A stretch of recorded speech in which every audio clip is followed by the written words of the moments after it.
नमस्कार, तपाईँ हेर्दै हुनुहुन्छ मार्गदर्शन। म ज्योतिषी हरिहर अधिकारी स्वागत गर्दछु तपाईँलाई मार्गदर्शनमा। मार्गदर्शनमा विभिन्न खालको इम्पोर्टेन्ट इन्ट्रेस्टिङ टपिकहरूमा मैले तपाईँलाई भिडियोजहरू प्रेजेन्ट गरिरहेको छु र आज चाहिँ म जनै पूर्णिमाको बारेमा केही कुराहरू बोल्न उपस्थित भएको छु। जनै पूर्णिमा हामीले वर्षौँदेखि मनाइरहेका छौँ र यो हाम्रो धेरै अगाडिदेखिको परम्परा हो। यसमा हामीले विभिन्न खालका कुराहरू गर्ने गर्छौँ जनै पूर्णिमामा, जस्तै कि हामीले जनै फेर्ने गर्छौँ, रक्षाबन्धन बाँध्ने गर्छौँ। त्यसै गरी यो बेलामा चाहिँ हामीले विभिन्न खालका व्रत बस्ने, पूजापाठ गर्ने कार्यहरू पनि गर्छौँ। जनै पूर्णिमा किन मनाउने भन्ने कुरा त सबैजनालाई थाहा भएकै कुरा हो, अवगत नै छौँ हामी। जनै पूर्णिमा को दिन एउटा यस्तो पूर्णिमा हो जुन पूर्णिमा चाहिँ तिथिमा चाहिँ हामीले चाहिँ हाम्रो शरीरमा भएको जनैलाई निकालेर अर्को जनै, नयाँ जनै लगाउँछौँ र विभिन्न खालका व्रतबन्ध गर्नुभएका जति पनि बच्चा बच्चीहरू हुनुहुन्छ अथवा जति पनि व्यक्तिहरू हुनुहुन्छ जसले व्रतबन्ध गर्नुभएको छ, एउटा हाम्रो परम्परा छ व्रतबन्ध गर्ने, होइन। जस्तै कि व्रतबन्ध गर्दाखेरि पनि एउटा कुरा ध्यान दिनुपर्छ। व्रतबन्ध गर्दाखेरि ध्यान दिनुपर्ने कुराहरू मेन हुन्छ, म तपाईँलाई बताउन गइरहेको छु। व्रतबन्ध गर्दाखेरि चाहिँ विशेष गरी चाहिँ बिजोड वर्षमा व्रतबन्ध गर्नुपर्छ भन्ने कुरा छ। जस्तै कि उमेर बिजोड हुँदाखेरि, जस्तै कि 5 वर्ष, 7 वर्ष, 9 वर्ष, 11 वर्ष, 13 वर्ष, होइन। एउटा आफ्नो वर्ष चाहिँ बिजोड हुनु पर्यो व्रतबन्ध गर्दाखेरि। अर्को चाहिँ के हुनु पर्यो भन्दाखेरि तपाईँको व्रतबन्ध गर्ने सही साइत हुनु पर्यो। त्यो चाहिँ विभिन्न खालको पण्डितजीहरू, पुजारीजीहरू, त्यसै गरी विभिन्न खालका आचार्यजीहरूबाट हामीले साइतहरू लिएर त्यो पर्टिकुलर साइतमा चाहिँ गर्नु पर्यो। जहिले मन लागि त्यहीले व्रतबन्ध गर्नु हुँदैन। र व्रतबन्ध आजभोलि एकदमै ठुलो भव्य तरिकाले पार्टी प्यालेसहरूमा व्रतबन्ध गर्ने चलन पनि छ। यो एउटा ठिकै हो, राम्रो नै हो। र त्यो मात्रै नभएर त्यसका पछाडि चाहिँ साइत, तिथि, मिति र बिजोड वर्ष पुगेको बेलामा मात्रै व्रतबन्ध गर्नुहोला। यो चाहिँ एउटा धारणा छ, शास्त्रीय धारणा छ। यो तरिकाले मात्रै गर्नुपर्छ भन्ने कुरालाई लिएर र व्रतबन्ध गरिसकेका व्यक्तिहरूले मात्रै जनै पूर्णिमामा जनै फेर्ने हो। जसको व्रतबन्ध भएको छैन उहाँहरूले चाहिँ हातमा डोरो बान्ने भनेर जुन भन्छौँ हामीले, रक्षाबन्धन बान्ने, डोरो बान्ने भनेर भन्छौँ। अब यसैलाई राखी पनि बान्ने भनेर पनि चलन प्रचलित भइरहेको छ। दाजुभाइ र दिदीबहिनीको बिचमा चाहिँ, दाइ बहिनीको बिचमा जसरी तिहारमा टिका लगाइन्छ, यो भारतमा विशेष गरेर यो प्रचलित धेरै छ, राखी बान्दिने। त्यो अब हाम्रो देशमा पनि यसको चाहिँ प्रभाव परिरहेको अवस्था छ। राखी बान्ने, दाइ भाइ दिदीबहिनीको बिचको एउटा रेस्पेक्टको कुराहरू पनि यहाँनिर हुन्छ।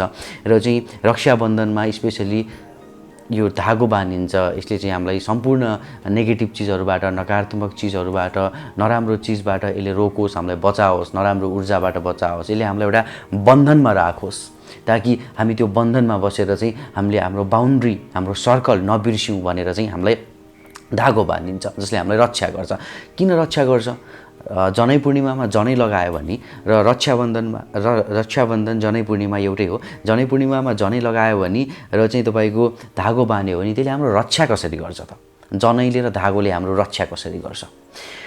जस्तै कि एउटा सामान्य खालको चिज छ। जस्तै कि जनैमा जस्तै कि 6वटा धागोको जनेहरू हुन्छ, विभिन्न खालको हुन्छ।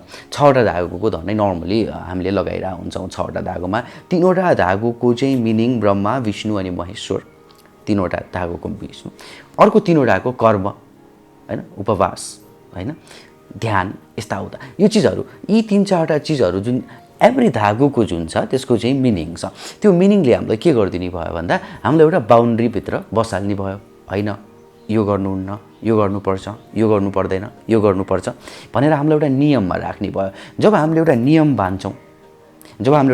बान्छौँ, हामी नियममा बस्छौँ र हामी जब नियममा बस्यौँ भने हाम्रो रक्षा हुन्छ।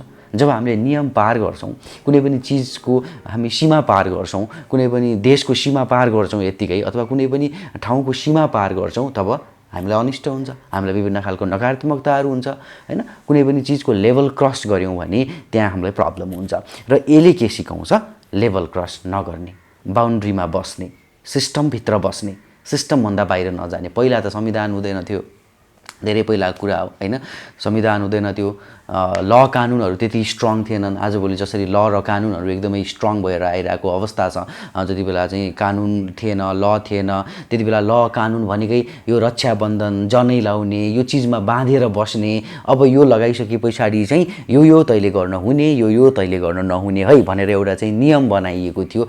र जनै पूर्णिमाको महत्त्व अनि त्यस पछाडिदेखि लिएर जनैले हाम्रो रक्षा कसरी गर्छ भन्ने कुराको बारेमा चाहिँ हामीलाई कन्फ्युजन हुनसक्छ कहिलेकाहीँ। कसरी गर्छ जनैले जनैले रक्षा, यो हातमा बान्ने डोरोले कसरी गर्छ हाम्रो जीवनमा यसले रक्षा, के छ यसको पछाडिको कारण, जुन चाहिँ केही कुराहरू मैले तपाईँलाई भने पनि पहिला पहिला कोर्ट सिस्टम थिएन, ल कानुन थिएन, थिन त थियो तर आफ्नै स्टाइलको थियो र पछि चाहिँ यो धागो बाँधेर हैन जनै लगाएर डोरी बाँधेर एउटा मर्यादामा, एउटा ठाउँमा, एउटा चाहिँ पोजिसनमा बस्ने त्यो बाउन्ड्री लाइनलाई पार नगर्ने भन्ने यसले सिकाउँथ्यो। र जब मान्छेले बाउन्ड्रीको लाइन पार गर्दैन, जब मान्छेले आफ्नो घेरा नाङ्दैन, घेरा ननागिसकेपछि त्यो मान्छेलाई खतरा हुँदैन, त्यो मान्छे चाहिँ जोगिएर बस्छ। हो यो हिसाबले एउटा चेतनाको लागि, एउटा चाहिँ डिसिप्लिनको लागि चाहिँ व्रतबन्ध गर्ने अब एउटा परम्परा पनि छँदै नै छ। तर एक हिसाबले सोच्ने हो भने यसको पछाडिका कारण हामीले बुझ्ने र हामीले एनालाइसिस गर्ने हो भने यो पनि कारण हुनसक्छ भन्ने कुरा। त्यसैले हामी आज पनि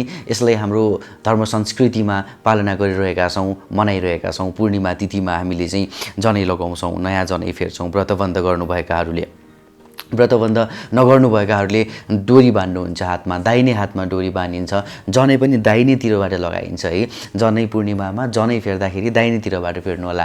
नर्मली खोलाको छेउमा गएर फेरिन्छ भन्ने कुराहरू छ। किन चाहिँ खोलाको छेउमा गएर चाहिँ जनै फेरिन्छ त भन्ने कुरा हुन्छ। जस्तै कि त्रिवेणी, किनकि अब यो पवित्र स्थान पनि हो, एक हिसाबले हेर्ने हो भने खोला नाला भने पवित्र स्थानहरू हुन्। त्यहाँ ठाउँमा पण्डितजीहरू भएर पूजा गरेर एउटा चाहिँ गायत्री मन्त्र दिइन्छ र चाहिँ पहिलोचोटि व्रतबन्ध गर्दाखेरि चाहिँ गायत्री मन्त्र पण्डितजीले तपाईँलाई सुनाउनुहुन्छ, दिनुहुन्छ र त्यो मन्त्र तपाईँले राखिराख्नुहुन्छ, सम्झिराख्नुहुन्छ अनि त्यो मन्त्रको तपाईँले पछि युज गर्नुहुन्छ, मन्त्र जप्नुहुन्छ कहिलेकाहीँ जनै लगाउँदाखेरि, फेर्दाखेरि होइन। र चाहिँ डोरी बाँध्दाखेरि पनि एउटा अर्को मन्त्र छ र यो गायत्री मन्त्रको अर्थ एकदमै गम्भीर छ, अर्थ बुझ्नु जरुरी छ। गायत्री मन्त्र त हामीले जप्छौँ होइन, ओम भूर्भुवः स्वः, त यसको चाहिँ अर्थ के हो, अर्थ थाहा पाउने कोसिस गर्नु पर्यो। म तपाईँहरूलाई अर्को भिडियोमा गायत्री मन्त्रको अर्थ, यो डोरी बाँध्दाखेरि लगाउने मन्त्रको अर्थ, यसको वैज्ञानिक कारण, यो मन्त्रले भन्न खोजेको कुरा हो चाहिँ के भन्ने कुराको बारेमा प्रश्नाउने कोसिस गर्नेछु।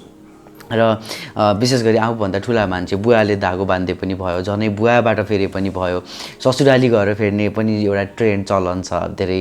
अनि ससुराली गएर बिहा भइसकेको मान्छेले ससुराबाट चाहिँ त्यो गर्ने पनि चलन छ। विभिन्न आफ्नो तरिकाको चलन छ। हाम्रो चाहिँ थुप्रै वर्गका, थुप्रै क्षेत्र छन् हाम्रो देशमा, थुप्रै हिमाल, पहाड, तराई, विभिन्न ठाउँमा बस्ने व्यक्तित्वहरूको विभिन्न खालको स्टाइलले, तरिकाले यो मनाउने गरिन्छ। अनि विभिन्न ठाउँमा मेला पनि लाग्छन्, जस्तै कि विभिन्न त्रिवेणीका, नदीका त्रिवेणीका किनारहरूमा, विभिन्न ठाउँहरूमा मेला लाग्ने गर्छन्। अनि यो पूर्णिमा तिथि हो। अब अलिकति ज्योतिष शास्त्रमा पनि आउँ, यो पूर्णिमा तिथि हो हैन। जसरी रक्षाबन्धन बाँच्छौँ हामी, जनै पूर्णिमा भनेर भनिन्छ, यो पूर्णिमा तिथिको दिन हो। र पूर्णिमा तिथिको दिन हो, चन्द्रमा पुरै देखिन्छ। चन्द्रमा पुरै पृथ्वीमा आइसके पछाडि यो बेलामा तपाईँले चाहिँ शुभ कार्यहरू गर्नुभयो, अथवा चाहिँ तपाईँले कुनै पनि जनै नयाँ लगाउनु भयो, धागो बेर्नु भयो, एउटा रक्षामा बाँधिनु भयो भने त्यो बेला चन्द्रमाको एनर्जी धेरै हुन्छ, चन्द्रमाको ज्योति धेरै हुन्छ, चन्द्रमाको प्रकाश धेरै हुन्छ। त्यो चन्द्रमाको प्रकाशको बिचमा तपाईँले यी चिजहरू, यी कार्यहरू गर्नुभयो भने तपाईँको शरीर शुद्धि हुन्छ। यो एउटा साइन्टिफिक पनि छ। किन साइन्टिफिक छ भन्दाखेरि यसले हाम्रो शरीरलाई शुद्धि गर्ने, चन्द्रमाको किरणको बिचमा हामी प्रेजेन्स हुने, सूर्यको किरणको बिचमा हामी प्रेजेन्स हुने, हामीले विभिन्न खालका सप्तरङ्गी धागोहरू बान्ने, 7 वटा कलर थेरापीका कुराहरू पनि यहाँनिर आउँछन्। त्यसो कारणले गर्दाखेरि यो महत्त्वपूर्ण छ। र जहिले पनि पूर्णिमा तिथि र औँसी तिथिको छेउछाउमा यो वर्ष विभिन्न खालको घटनाहरू घटिरहेको मैले देखिरहेको छु, विभिन्न खालको समस्याहरू मान्छेलाई परिरहेको देखिरहेको छु। किनकि यो वर्ष चन्द्रमा र बुध ग्रह पावरमा छन्, चन्द्रमा र बुध ग्रह पावरमा छन्। र पूर्णिमा तिथि हुने बित्तिकै चन्द्रमा पावरमा फेरि पनि, चन्द्रमा पूर्ण रूपमा देखिन्छ र चन्द्रमा पावरमा यो वर्ष।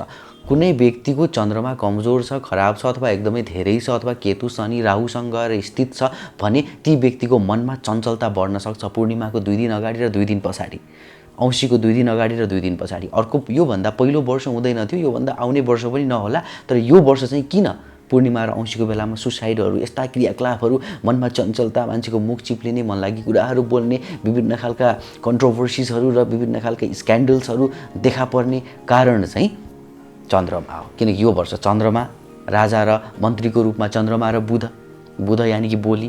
त्यसो कारणले गर्दाखेरि अहिले पनि यो अब यो पनि जुन पूर्णिमा छ हाम्रो जनै पूर्णिमा, यो जनै पूर्णिमामा पनि एकदम संयमित भएर शान्त भएर सुशील भएर अगाडि बढौँ र आफ्नो यो जुन विधि छ, यो हातमा डोरो बान्ने, धागो लगाउने विधि, जनै लगाउने विधि, यो परम्परादेखि चलिआएको कुरा हो। यसमा केही नराम्रो छैन, यसमा केही नेगेटिभ छैन हैन। त्यसैले कोही कतिजना मान्छेहरू यस्ता पनि हुन्छन् कि म बहिष्कार गर्छु, म जनै लाउँदिनँ, अथवा चाहिँ म डोरो बान्दैन, यो बानेर के हुन्छ र भन्ने कुरा हो। डिसिप्लिन हो, मर्यादा हो, एउटा सम्मान हो, संस्कृतिलाई सम्मान हो, परम्परालाई सम्मान हो। जो व्यक्तिले संस्कृतिलाई र परम्परालाई सम्मान गर्न सक्छ त्यो व्यक्तिले आफ्नो बुवा आमा दाजुभाइ दिदी बहिनी श्रीमती इष्टमित्र सबैलाई सम्मान गर्न सक्छ। जो मान्छेले संस्कृति र परम्परालाई नै सम्मान गर्दैन त्यो मान्छेले इष्टमित्र साथीभाइ श्रीमती यी चिजहरू यी व्यक्तिहरूलाई सम्मान गर्न सक्दैन। धर्म संस्कृति र परम्परालाई सम्मान गर्न सक्नुभयो, त्यो मर्यादामा चल्न सक्नुभयो, त्यसलाई पालना गर्न सक्नुभयो भने चाहिँ तपाईले हरेक मान्छेको पोइन्ट अफ भ्यू, हरेक मान्छेको लजिक, हरेक मान्छेको कारण, हरेक मान्छेको विचार, हरेक मान्छेको धारणालाई सम्मान गर्न सक्नुहुन्छ, सहन सक्ने क्षमता बढ्छ। तपाईले संस्कृति र परम्परालाई नै सम्मान गर्न छोड्नुभयो भने विभिन्न खालका हत्या हिंसा र विभिन्न खालका आतंक र अहिले हामीले देखिरहेका अपराध जस्ता चिजहरू बढिरहेका छन्। हामीले हाम्रो धर्म संस्कृतिको वैज्ञानिक कारण बिर्सिसकेका छौँ। हामीलाई चाहिँ यो सब चिज मोबाइलले खान दिइरहेछ, टेक्नोलोजीबाट हामीले खाइरहेछौँ। टेक्नोलोजीले चामल धान गहुँ पनि आजभोलि मोबाइलमै उत्पन्न हुन्छन् भन्ने लाग्न सक्छ अब 10 वर्षपछिको बच्चाबच्चीलाई, किनकि खेतमा गएर काम गर्ने अवसर पाइएको छैन। एक कल फोनमा सब चिज घरमा आइरहेछ। चन्द्रमा पनि छ है, पूर्णिमा पनि हुन्छ है। पूर्णिमा भनेको चन्द्रमा पुरै देखिन्छ, हामी पृथ्वीमा बसिरहेछौँ है, सूर्य छ त्यहाँ। घरबाट कोठाबाट बाहिर ननिस्किने बच्चाहरू मैले देखेको छु।